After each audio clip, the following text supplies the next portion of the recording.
صباح الخير وصباح الفل والورد ياسمين على كل حبايبنا الحلوين. يا رب تكونوا بخير جميعا، اللهم امين يا رب يا حبايبي. انا النهارده يا حبايبي عملت لكم النهارده مزيل العرق. مزيل العرق دي حاجه صحيه، مش مضر للجسم. طبعا انتوا عارفين المزيل اللي بيتباع بره بيبقى فيه كحوليات وغير كده بيبقى فيه مواد كيماويه. احنا بنعمله طبعا بحاجه مضمونه، مكونات مضمونه وعن تجربه.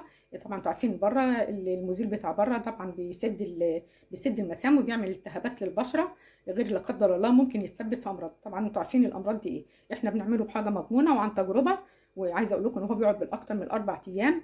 ريحته خطيره جدا وجميل ومضمون. يلا بينا يا حبايبنا نقول احنا عملناه ازاي. نسمي كده يا حبايبنا ونصلي على سيدنا محمد وعلى اله وصحبه اجمعين. بصوا يا حبايبنا، المكونات بتاعتنا دي عباره الاول عن شبه ناعمه. دي بتتجاب من عند عطار كويس، تقولوا له انا عايزه شبه ناعمه، ما تكونش بمعنى صح ما يكونش عليها بودره تلج. فدي الشبه ناعمه. وهنا حجرين مسك. اولا بتجيبوا المسك في منه نوع بيستعملوه للبخور ونوع للبشره، فانتوا اتاكدوا الاول ان المسك اللي انتوا جايبينه يكون للبشره، ما يكونش للبخور، لان بيفرق طبعا في الريحه وبيفرق في السعر. وطبعا وكريم جسم، اي كريم بشره عندكم متوفر. طبعا المبشره بتاعتنا، وده الفنجان اللي احنا هنبشر فيه المسك. بصوا اول حاجه يا حبايبنا ان احنا هنعمل ايه، هنبشر الاول المسك بالمبشره الصغيره، ما تكونش مبشره السنون بتاعتها واسعه، مبشره صغيره. هبدا الاول كده نبشر المسك بتاعنا. هنبدا بقى يا حبايبنا كده زي ما انتم شايفين نبشر المسك بتاعنا. زي ما قلت لكم برده تاكدوا ان المسك بتاعكم جايبينه من عند العطار، تقولوا له احنا عايزين المسك بتاع البشره مش بتاع البخور. عايزه اقول لكم يا حبايبي الوصفه دي جميله وممتازه. اولا ما بتعملش اي اضرار للجسم ولا حساسيه. طبعا انتوا عارفين مزيلات العرق بتبقى كلها مواد كيماويه، بتعمل طبعا حساسيه في الجسم، غير بتسد المسام، وكمان ليها اضرار. انتوا عارفين طبعا الاضرار بتاعتها لا قدر الله. فدي حاجه طبيعيه، اعشاب طبيعيه وحاجات ما فيهاش اي ضرر خالص بمعنى اصح. انا هبدا كده ابشرها زي ما قلت لكم على المبشره، على السنون اللي هي الضيقه، ما تبشرهاش على سنون واسعه عشان تبقى سهله معاكم.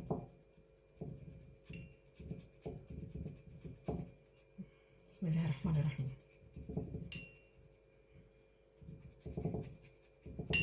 هبشرها بقى وارجع لكم. يا حبايبي كده انا بشرت كده هنا حجرين مكعبين بمعنى اصح من المسك زي ما انتم شايفينه كده. هبدا بقى اديهم تسخينه بسيطه كده في الميكرويف حوالي 30 ثانيه. لو ما عندكمش ميكرويف يا حبايبي بتعملوا لهم حمام ميه سخنه. فانا دلوقتي هحطهم اهو 30 ثانيه كده واطلعهم. بسم الله الرحمن الرحيم.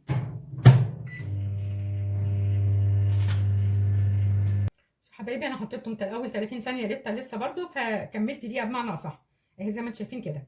هنبدا ننزل بقى عليها الاول بمعلقتين من الشبه الناعمه اهو.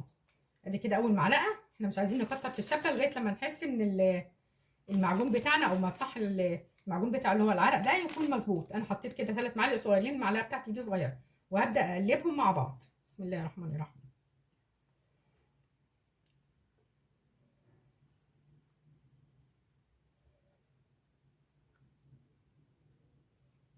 بصوا كده انا ضفت كمان معلقه، يعني ما يعادل من المعلقه دي يعتبر 4 معالق، يعني تقريبا يعتبر معلقه ونص كبيره من المعالق اللي هي الكبيره، لان المعلقه دي طبعا صغيره.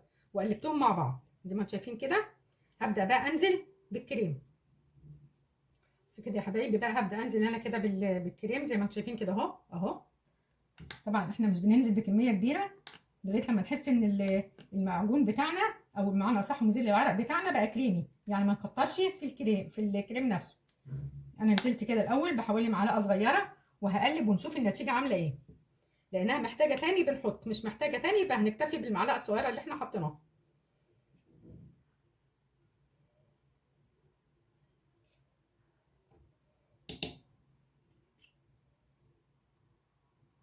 بصوا برضو انا لقيت لسه محتاجه تاني، فهنزل كمان بشويه صغيرين.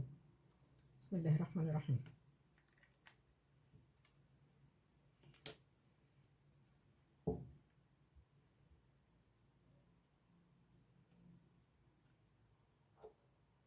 اهم حاجه يا حبايبنا ان انتوا كمان تدعكوها كويس مع بعضها، يعني تخلي العجينه كلها تبقى متداخله مع بعضيها.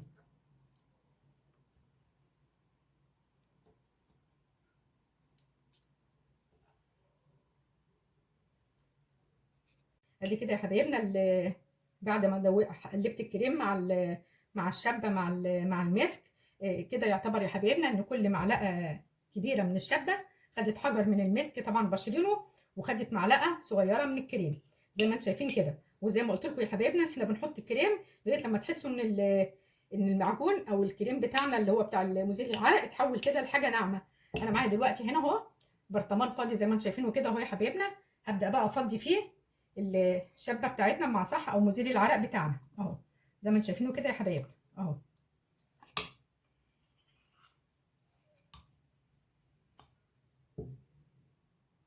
ادي كده يا حبايب قلبي الكريم او مزيل العرق مع صح بعد ما حطيته في علبه كريم كده قديمه كانت فاضيه وريتها لكم.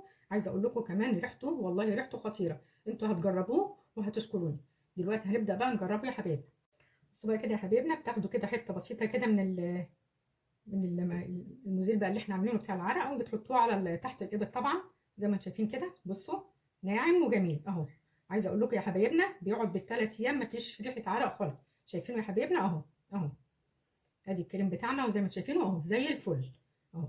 عايزه اقول حبايب قلبي لو الفيديو بتاعنا عجبكم بقى النهارده ما تنسوناش بقى في الشير واللايك وعلامه الاشتراك.